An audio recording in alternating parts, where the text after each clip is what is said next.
Dear students, I am Deepa. Today we are going to talk about ನನ್ನ ಸ್ನೇಹಿತರಾದಂತಹ doctor Hema Nayak ಇಬ್ಬರು ಈ ಒಂದು ಪತ್ರಿಕೆಯಲ್ಲಿ ಬರುವಂತಹ ಮೊದಲನೇ ಅಧ್ಯಾಯದಲ್ಲಿ ಭಾಗ 1 ಸಾಮಾಜಿಕ ಸಮಸ್ಯೆಗಳಿಗೆ ಪ್ರಾವೇಶಿಕೆ ಎಂಬುದನ್ನು ಚರ್ಚೆ ಮಾಡಲಿಕ್ಕೆ ಇಷ್ಟಪಡ್ತೇವೆ. We are going to talk about introduction to social problems in the component 1 in this particular video. In this particular video, we are going to talk about the briefing about the study area, meaning of social organization and disorganization, the types of social disorganization, social problems have been defined, what is the nature and characteristics of social problems. ಈ ಒಂದು ಘಟಕದಲ್ಲಿ ನಾವು ಸಾಮಾಜಿಕ ಸಮಸ್ಯೆಗಳಿಗೆ ಇರುವಂತಹ ಒಂದು ಅಧ್ಯಯನ ವಿಷಯಕ್ಕೆ ಪರಿಚಯ, ಸಾಮಾಜಿಕ ಸಂಘಟನೆ ಹಾಗೂ ಸಾಮಾಜಿಕ ವಿಘಟನೆಯ ಅರ್ಥವನ್ನು ತಿಳ್ಕೊಳ್ಳೋದಕ್ಕೆ ಪ್ರಯತ್ನವನ್ನು ಮಾಡುವಂಥದ್ದು, ಸಾಮಾಜಿಕ ವಿಘಟನೆಯ ಪ್ರಕಾರಗಳು ಯಾವ್ಯಾವು ಅನ್ನೋದನ್ನು ಅರ್ಥೈಸ್ಕೊಳ್ಳೋದಕ್ಕೆ ಪ್ರಯತ್ನ ಮಾಡುವಂಥದ್ದು, ಸಾಮಾಜಿಕ ಸಮಸ್ಯೆಗಳನ್ನು ಯಾವ ರೀತಿಯಲ್ಲಿ ವ್ಯಾಖ್ಯಾನ ಮಾಡಿದ್ದಾರೆ ಅನ್ನೋದನ್ನು ಅರ್ಥೈಸ್ಕೊಳ್ಳುವಂಥದ್ದು, ಹಾಗೂ ಸಾಮಾಜಿಕ ಸಮಸ್ಯೆಗಳ ಸ್ವರೂಪ ಮತ್ತು ಲಕ್ಷಣಗಳು ಹೇಗಿವೆ ಎನ್ನುವುದನ್ನು ಅರ್ಥೈಸ್ಕೊಳ್ಳುವಂಥದ್ದು. ನಮ್ಗೆಲ್ಲರಿಗೂ ಗೊತ್ತಿರೋ ಹಾಗೆ ಸಮಾಜದಲ್ಲಿ ಯಾವುದೇ ಸಮಾಜದಲ್ಲಿ ಸಮಸ್ಯೆ ಎನ್ನುವಂಥದ್ದು ನಿರಂತರವಾಗಿ ಇರ್ತಾ ಇರುವಂಥದ್ದು. ಬಹುಶಃ ಸಮಸ್ಯೆ ಇಲ್ಲದಿರುವಂತಹ ಒಂದು ಸಮಾಜವನ್ನು ನಾವು ಎಲ್ಲಿಯೂ ಕಾಣಲಿಕ್ಕೆ ಸಾಧ್ಯ ಇಲ್ಲ. A problem-free society is a myth. We can't even imagine any society without any kind of problems. The nature, extent, and the magnitude of the problems would be different from one society to another society, but definitely there is going to be a social problem existing in any kind of a society. Then what do you mean by social organization, social disorganization? These are the dual aspects that we do see in the whole functioning of the society. Social organization is the interdependence of various parts of the social system. Say, for example, we do have family system, education system, banking system, the political organization, cultural organization, religious organization. Each are depending on one another, and this interdependence for the positive functioning of the society is called as social organization. Social disorganization is completely opposite to social organization. There we do see the failure of the system in satisfying the needs of the people. Thereby, definitely there is a imbalance in the functioning of the society. Consequently, there is a frustration and the desires are not fulfilled among the members of the society. ಸಾಮಾಜಿಕ ಸಂಘಟನೆ ಮತ್ತು ವಿಘಟನೆ ಎನ್ನುವಂತಹ ಎರಡು ಪರಿಕಲ್ಪನೆಗಳು ಸಮಾಜ ಎನ್ನುವಂತಹ ನಾಣ್ಯದ ಎರಡು ಮುಖಗಳು. ಸಮಾಜದಲ್ಲಿ ಸಾಮಾಜಿಕ ಸಂಘಟನೆ ಅಂತ ಹೇಳಿದಾಗ ವಿವಿಧ ಭಾಗಗಳು ಸಮಾಜದಲ್ಲಿ ಯಾವುದಿರುತ್ತೆ ಅವೆಲ್ಲವುಗಳ ನಡುವೆ ಇರುವಂತಹ ಹೊಂದಾಣಿಕೆಯನ್ನೇ ನಾವು ಸಾಮಾಜಿಕ ಸಂಘಟನೆ ಅಂತ ಕರೆಯುವಂಥದ್ದು. ಉದಾಹರಣೆಗೆ ಕೌಟುಂಬಿಕ ವ್ಯವಸ್ಥೆ ಇರಬಹುದು, ಆರ್ಥಿಕ ವ್ಯವಸ್ಥೆ ಇರಬಹುದು, ಸಾಂಸ್ಕೃತಿಕ ವ್ಯವಸ್ಥೆ ಇರಬಹುದು, ಧಾರ್ಮಿಕ ವ್ಯವಸ್ಥೆ ಇರಬಹುದು. ಇವೆಲ್ಲವುಗಳ ಒಂದು ಹೊಂದಾಣಿಕೆ ಜೋಡಣೆಯ ಮೂಲಕ ಸಮಾಜ ಸುವ್ಯವಸ್ಥಿತ ರೀತಿಯಲ್ಲಿ ತನ್ನ ಕರ್ತವ್ಯವನ್ನ ನಿರ್ವಹಿಸಿಕೊಂಡು ಹೋಗುವಂಥದ್ದನ್ನ ನಾವು ಕಾಣ್ತಾ ಬರ್ತೇವೆ. ಇದಕ್ಕೆ ವಿರುದ್ಧವಾಗಿರುವಂತಹ ಒಂದು ಪರಿಸ್ಥಿತಿಯನ್ನೇ ನಾವು ಸಾಮಾಜಿಕ ವಿಘಟನೆ ಅಂತ ಕರೆಯುವಂಥದ್ದು. ಅಲ್ಲಿ ಅಸಮತೋಲನೆ ಇರುವಂತಹದ್ದನ್ನ ನಾವು ನೋಡ್ತೀವಿ. ಸಾಮಾಜಿಕ ನಿಯಮಗಳ ಉಲ್ಲಂಘನೆ ಆಗುವಂತಹದ್ದು ಮತ್ತು ಸಾಮಾಜಿಕ ಸಾಮರಸ್ಯ ಇಲ್ಲದಲೇ ಇರುವಂತಹ ಘಟನೆಯೇ ಸಾಮಾಜಿಕ ವಿಘಟನೆ ಅಂತ ನಾವು ಕರಿತಾ ಬರಬಹುದು. ಸಾಮಾಜಿಕ ವಿಘಟನೆಯಲ್ಲಿರುವಂತಹ ಪ್ರಕಾರಗಳು ಯಾವುದು ಅಂತ ಬಂದಾಗ ನಿಮಗೆ ಸ್ಕ್ರೀನ್ ಮೇಲೆ ಕಾಣ್ತಾ ಇರುವಂಥದ್ದು ವೈಯಕ್ತಿಕ ವಿಘಟನೆ. ಇದು ವೈಯಕ್ತಿಕ ಮಟ್ಟದಲ್ಲಿ ಪ್ರಾರಂಭವಾಗಿ ಕುಟುಂಬಕ್ಕೆ ಮತ್ತು ಸಮುದಾಯಕ್ಕೆ ತಟ್ಟಿ ಸಾಮಾಜಿಕ ಸಮಸ್ಯೆಯಾಗಿ ಮಾರ್ಪಾಡಾಗುವಂಥದ್ದು. ಉದಾಹರಣೆಯಾಗಿ ಬಾಲಾಪರಾಧ, ವ್ಯಭಿಚಾರ, ನಿರುದ್ಯೋಗ ಇತ್ಯಾದಿಗಳು. ಕೌಟುಂಬಿಕ ವಿಘಟನೆ ಎನ್ನುವಂಥದ್ದು ಎರಡನೇ ಪ್ರಕಾರದಲ್ಲಿ ನಾವು ಕಾಣುವಂಥದ್ದು. ಇಲ್ಲಿ ನಾವು ಕಾಣುವಂಥದ್ದು ವಿವಾಹ ವಿಚ್ಛೇದನ, ಭಗ್ನ ಕುಟುಂಬ ಇತ್ಯಾದಿಗಳಾಗಿರುವಂಥದ್ದು. ಸಾಮುದಾಯಿಕ ವಿಘಟನೆ ಅಂತ ಹೇಳಿದಾಗ ಅಲ್ಲಿ ನಾವು ಒಂದು ಬಡತನ ಆಗಿರಬಹುದು ಅಥವಾ ಭಿಕ್ಷಾಟನೆ, ಭ್ರಷ್ಟಾಚಾರ, ಭಯೋತ್ಪಾದನೆ ಇವೆಲ್ಲವುಗಳನ್ನ ಸಾಮುದಾಯಿಕ ವಿಘಟನೆ ಅಂತ ಹೇಳ್ತೀವಿ. ಇವು ಸಮುದಾಯಕ್ಕೆ ಪ್ರತ್ಯಕ್ಷವಾಗಿ ಸಮಸ್ಯೆಯನ್ನ ಉಂಟು ಮಾಡುವಂತಹದ್ದು ಅನ್ನೋದನ್ನ ನಾವು ಇಲ್ಲಿ ತಿಳ್ಕೊಳ್ಳೋದಕ್ಕೆ ಪ್ರಯತ್ನ ಮಾಡುವಂಥದ್ದು. Individual disorganization where we do see that there is a malfunctioning or imbalance in the individual itself, and that leads to the problem for society and community. The individual disorganization examples, we can see that there are prostitution problem, alcoholism, suicide, etc. The family disorganization, we can see that there is a divorce which leads to conflict in the family, and then there is a broken family, etc. Beggary, organized crimes, corruption, etc. are considered to be the community disorganization, because these are the ones which are directly giving the problems to the society.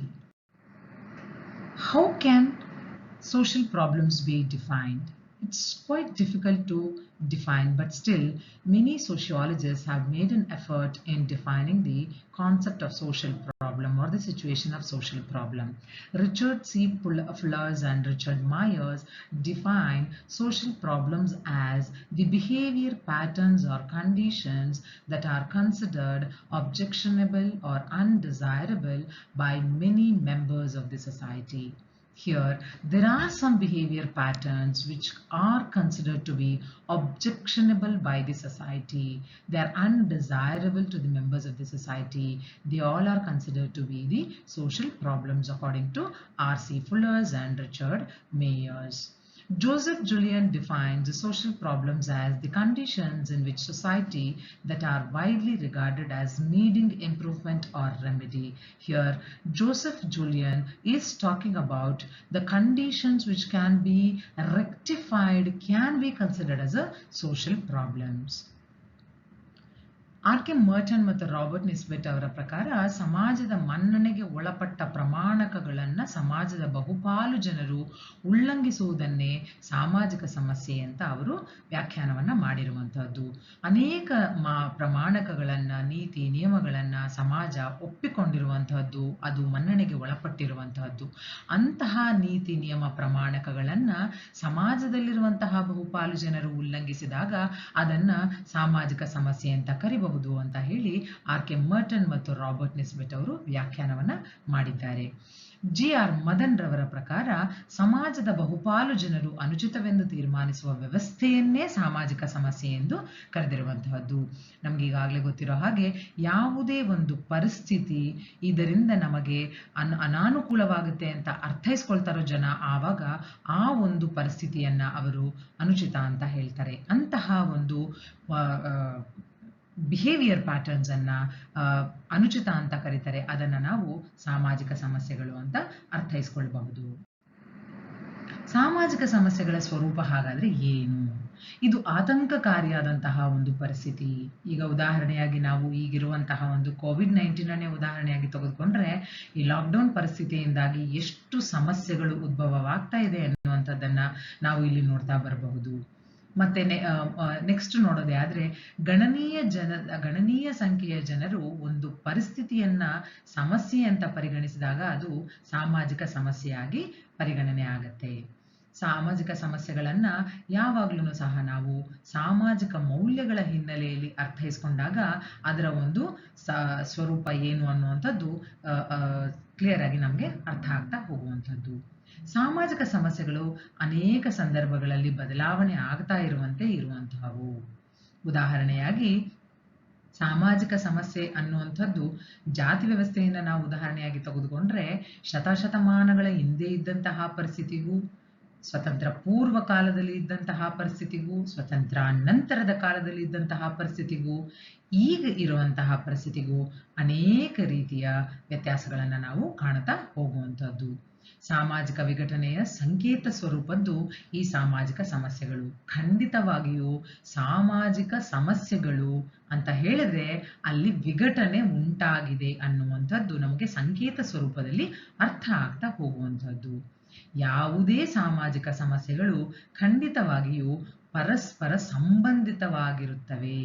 ಉದಾಹರಣೆಗೆ ಬಡತನ ಯಾತಕ್ಕಾಗಿ ಬರುತ್ತೆ ಅನ್ನುವಂಥದ್ದನ್ನ ನಾವು ಪುನರಾವಲೋಕನ ಮಾಡ್ತಾ ಹೋದಾಗ ಅದು ಯಾವ ಕಾರಣದಿಂದ ಅನ್ನುವಂಥದ್ದನ್ನ ನಾವು ಅನೇಕ ಸಂದರ್ಭಗಳಲ್ಲಿ ಸಂಬಂಧಿತ ಸಮಸ್ಯೆಗಳಿಂದಲೇ ಬರುವಂತಹದ್ದು ಅನ್ನೋದನ್ನ ನಾವು ನೋಡ್ತಾ ಬರ್ಬೋದು. ನಿರುದ್ಯೋಗ ಯಾಕೆ ಬರುತ್ತೆ?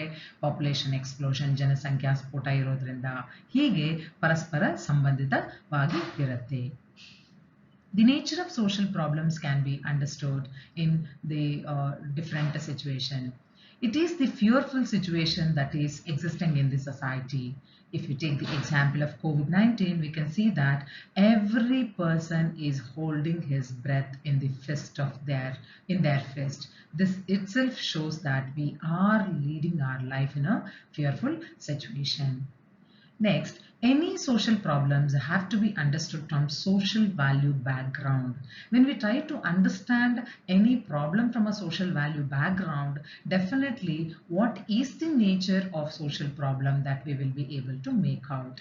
The today's prostitution problem can be in particular places or in very few places can be given way back to Devadasi system. Earlier, what Devadasi system was started as a part of a culture from pure sociological value that has been considered as a social problem in the modern days because of a nasty practice by the few members of the society.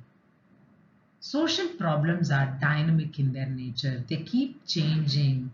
They have to keep changing or they keep changing from time to time. Thereby, we understand that social problems are dynamic in their nature. As we all know that caste system, if we take the example, the caste system that was existing centuries ago, the situation was completely different.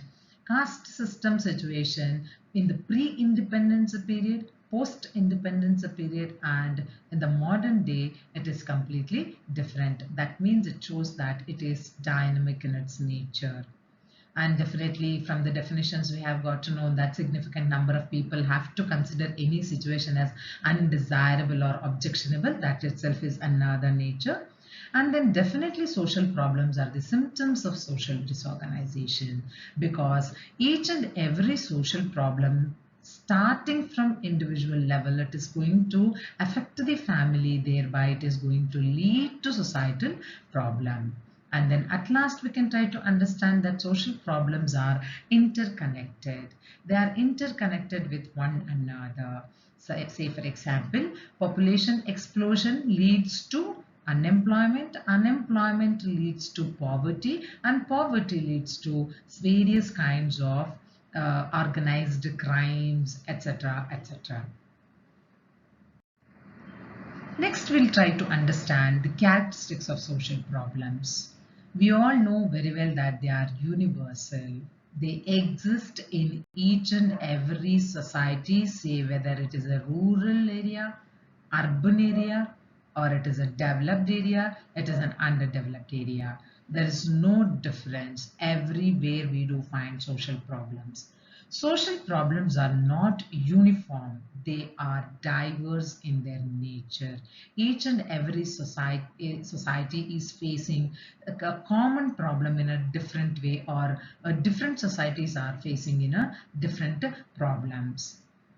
They are socially originated. They take birth in society. They vary historically. Here I would like to give the example of problem of refugees. The problem of refugees that we have read in history during the partition of India, during the Kargil war, is completely different from the problem of refugees that we are witnessing today during COVID-19. Definitely they are man-made and they have a cultural base.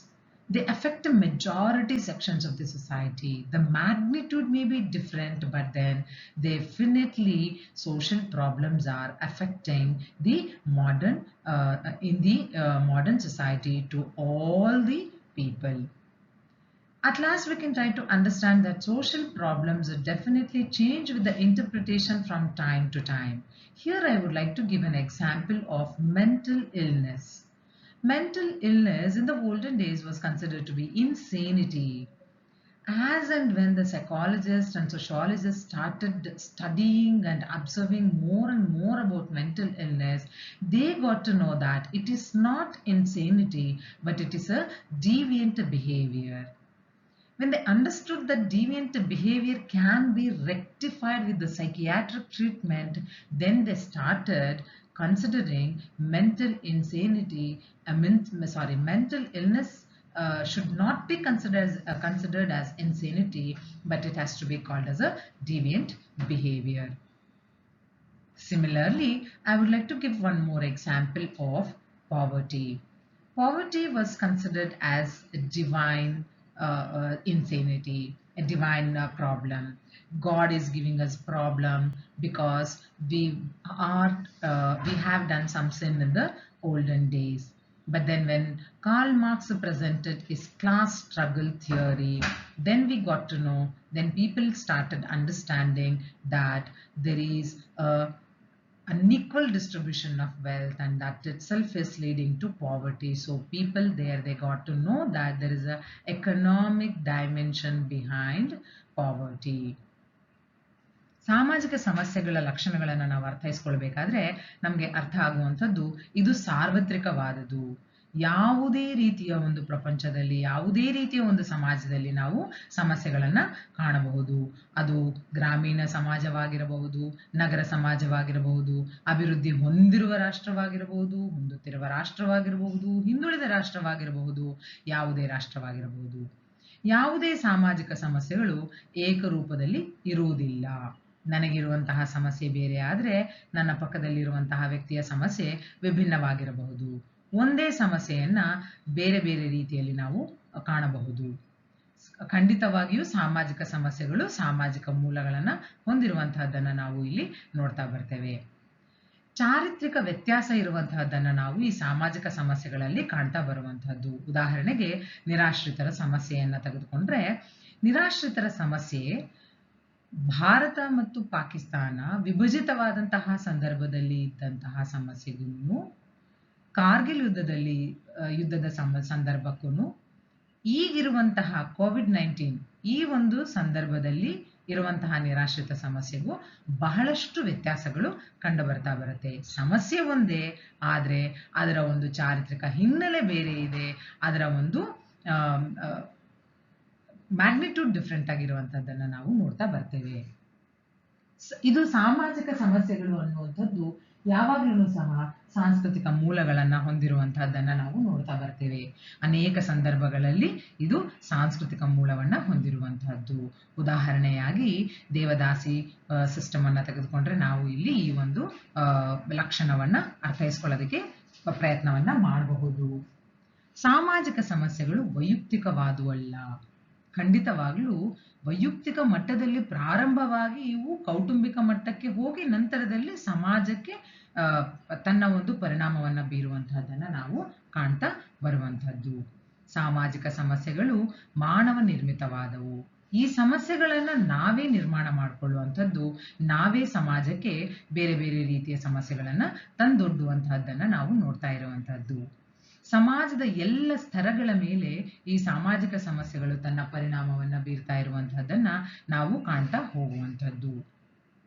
ಸಾಮಾಜಿಕ ಸಮಸ್ಯೆಗಳು ಖಂಡಿತವಾಗ್ಲೂ ವ್ಯಾಖ್ಯಾನದೊಂದಿಗೆ ಬದಲಾವಣೆಯನ್ನ ಹೊಂದುವಂತಹದ್ದನ್ನ ನಾವು ನೋಡ್ತಾ ಬರ್ತೇವೆ. ಇಲ್ಲಿ ನಾನು 2 ಉದಾಹರಣೆಗಳನ್ನ ಕೊಡ್ಲಿಕ್ಕೆ ಇಷ್ಟಪಡ್ತೇನೆ. ಒಂದು, ಮಾನಸಿಕ ಅಸೌಖ್ಯ.